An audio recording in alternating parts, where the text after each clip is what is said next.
Hey everybody, today we're going to talk about watering your garden. You may find that you have in your house a garden that looks sort of like this. Plants that are planted in the ground. They stay a little wetter in the ground than they do in pots.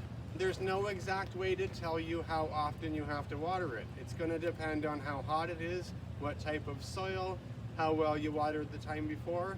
So a lot of times you would just dig a bit with your finger or get used to seeing your plants. Yesterday I noticed one of the plants in here was wilting, so I'm pretty much a day or two behind when I should have watered. If you see wilting, get out there right away and get them some water and start to learn from that for next time. What tools you want to use? My preferred way in a vegetable garden or a bigger garden is just put a sprinkler on and walk away for 6 hours. But a spot like this, if I used a sprinkler, the water would be everywhere.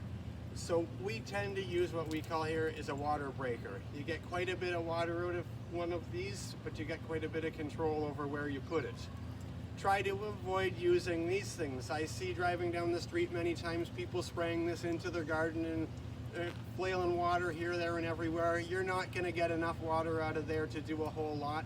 You're going to water the top 1/4 inch and it's going to do nothing. So try to use something that can get the water in deep. Soaker hoses also work. So save this for washing the car.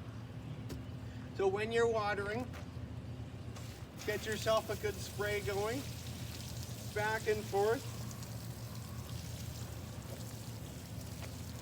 and get water in there. If you see water flowing down the hill to a low spot, then maybe you've got to fix some garden or not stand in that spot so long.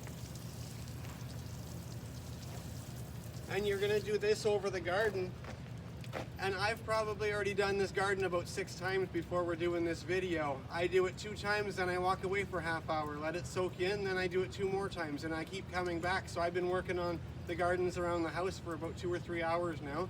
By the time I put the hose away, I'll have them all nice and wet. I probably do about 8 passes like what you saw me do. And then I can walk away probably for a week if it's hot. The other thing you're gonna look after is pots like this.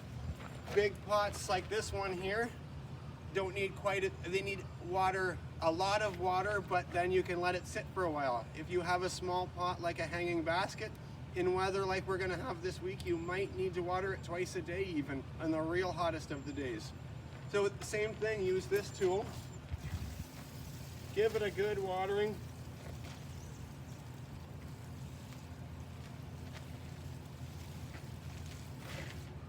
And walk away and go to the next pot or to the next garden. Go through all of your gardens, then go back to the beginning, then go take a break, go back again, keep watering them on a day like today. That's our advice.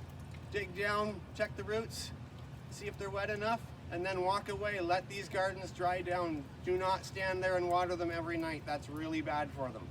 Deep watering, less often. That's all we got for today.